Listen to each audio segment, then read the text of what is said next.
Twin टनेलचं आज शुभारंभ या ठिकाणी मुख्यमंत्री महोदयांनी केलेला आहे। एक अतिशय आनंदाचा दिवस ठाणे आणि मुंबईकरांच्या आयुष्यातला आहे।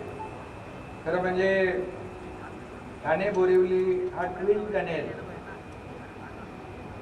याची कामाची सुरुवात आपण पाहिली। 2028 पर्यंत हा पूर्ण होईल अशी कामाची संकल्पना केलेली आहे आणि या प्रकल्पाबद्दल बरीचशी माहिती मुख्यमंत्री महोदयांनी दिलेली आहे। 11-12 किलोमीटर आहे, सगळ्यात मोठा हा टनेल आहे, खोल टनेल आहे आणि अत्याधुनिक अशा प्रकारचं तंत्रज्ञान वापरून या ठिकाणी हे टनेल बोरिंग मशीन या ठिकाणी काम करणार आहे। मेगा इंजिनिअरिंग या कंपनीने अनेक असे टनेल अतिशय अडचणीचे आणि चॅलेंजिंग असे प्रोजेक्ट टनेलचे त्यांनी पूर्ण केलेले आहेत आणि त्याचा या दुहेरी आपल्या टनेलसाठी भुयारी मार्गासाठी उपयोग नक्की होईल। यामध्ये सगळ्यात अवघड काम म्हणजे संजय गांधी नॅशनल पार्क आहे आणि खऱ्या अर्थाने आपल्या पर्यावरणाचं एक ते वरदान लाभलेलं ठिकाण आहे आणि अशा ठिकाणी संवेदनशीलपणे काम करणं, पर्यावरणपूरक काम करणं हे एक मोठं चॅलेंज आहे आणि त्यामुळे इथले सगळे जीवसृष्टी आहे, यामध्ये जे निसर्ग आहे याला कुठेही बाधा न येता हा प्रकल्प पूर्ण करण्याचं एक धाडस आणि चॅलेंज आपण स्वीकारलेलं आहे। MMRDAने हे काम हाती घेतलं आहे। अगोदर याचा उल्लेख मुख्यमंत्री महोदयांनी केला तेव्हा मुख्यमंत्री देवेंद्रजी होते आणि मी MSRDC खात्याचा मंत्री होतो आणि त्यावेळेस MSRDCच्या माध्यमातून आपण हा MMRDAला हे काम वर्ग केलं आणि याचं भूमिपूजन देखील 2024ला आदरणीय देशाचे प्रधानमंत्री नरेंद्र मोदीजींनी केलं आणि आज मला आनंद आहे की मुख्यमंत्री देवेंद्रजींच्या काळात याला सुरुवात केली, त्यानंतर जोरात धक्का दिला, पण नंतर थोडं मध्ये व्यत्यय आला, स्पीड ब्रेकर आले, पण ते स्पीड ब्रेकर आम्ही सगळे दूर करून टाकले कारण शेवटी याचं नाव नायक दिलेलं आहे आणि एक आहे अर्जुना। नायक आणि अर्जुना इथे काम करणार आहेत आणि खरं म्हणजे हे याला महायुती म्हटलं तर चालेल। म्हणजे महायुती ताकदवान आहे, शक्तिमान आहे, परंतु नायक देखील नाव खूप चांगलं आहे आणि एका फुलपाखरावरचं म्हणजे इथलं जे काही वैविध्य जे आहे त्याच्यावर झाडाचं नाव देखील अर्जुन आहे आणि म्हणून आता विकासाच्या वाटेवरचे सगळे खलनायक दूर झाले असून नायकाचं काम सुरू होणार आहे आणि त्याला हे अथक काम करणारं TBM मशीन आहे, सोबत CM आहेत आणि त्यांच्यासोबत आम्ही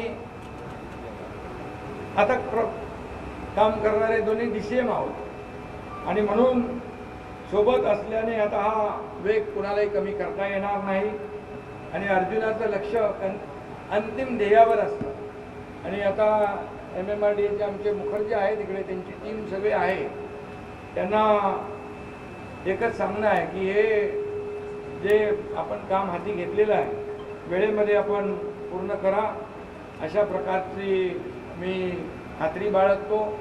या कामामध्ये खऱ्या अर्थाने अनेक अडथळे आले।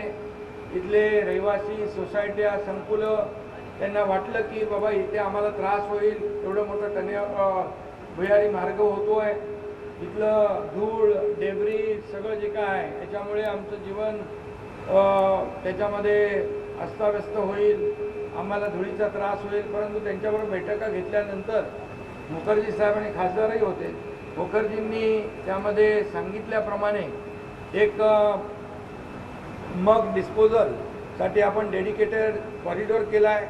कुठलाही धुळीचं साम्राज्य इथं होणार नाही, धुळीचा त्रास लोकांना होणार नाही आणि घोडबंदर रोडवरची ट्रॅफिक कमी करण्यासाठी आपण अंडरग्राऊंड पूर्णपणे पलीकडे जाऊन कोस्टलला हा टनेलचा रस्ता जोडतोय, त्यामुळे पूर्णपणे वाहतूक कोंडी दूर होईल तिथलं प्रदूषणही कमी होईल आणि नागरिकांनाही त्रास होणार नाही। आणि हा खरं म्हणजे मगाशी सांगितल्याप्रमाणे 23-25 किलोमीटरचा रस्ता आपण 11 किलोमीटरवर या टनेलमुळे आलेला आहे। आणि जे 1.5-2 तास या ठिकाणी लोकांना जावं लागत होतं, आता आम्ही घोडबंदरवरून आलो, प्रताप सरनाईक त्याची स्टोरी सांगत होते, आता फक्त 15 मिनिटांमध्ये ठाणे बोरिवली ईस्टर्न वेस्टर्न जे कनेक्टिव्हिटी आहे ती लोकांना मिळणार आहे। मुख्यमंत्री महोदय, इकडे बोरिवलीचे लोक आहेत नाही वेस्टर्नचे, इकडच्या ईस्टर्नच्या लोकांचे लग्न करत नव्हते, 2 तास फिरून यायचं।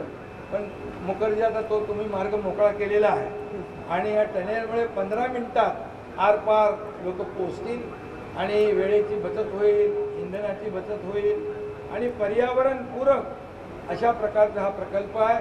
हे वनसंपदा आहे, विविध आपली या ठिकाणी वनसंपदा आहे, जैवविविधता आहे, त्यामुळे कुठेही त्यांना डिस्टर्ब न करता या ठिकाणी कंपनविरहित व्हायब्रेशन असता कामा नये अशा प्रकारचं ॲडव्हान्स टेक्नॉलॉजी या टनेल बोरिंग मशीनमध्ये या ठिकाणी वापरलेली आहे। आणि अतिशय सुरक्षित असा 3 लेनचा हा डबल ट्विन टनेल या ठिकाणी होतो आहे। हे खऱ्या अर्थाने ईस्टर्न आणि वेस्टर्नला जोडणारा हा मोठा दुवा ठरणार आहे आणि याच्यामध्ये सर्व सुरक्षित यंत्रणांचा पुरेपूर या ठिकाणी वापर केलेला आहे। त्यामुळे कुठल्याही प्रकारचा धोका या भुयारी मार्गामध्ये असणार नाही आहे आणि त्यामुळे हा अतिशय महाराष्ट्राच्या दृष्टीने इतिहासातला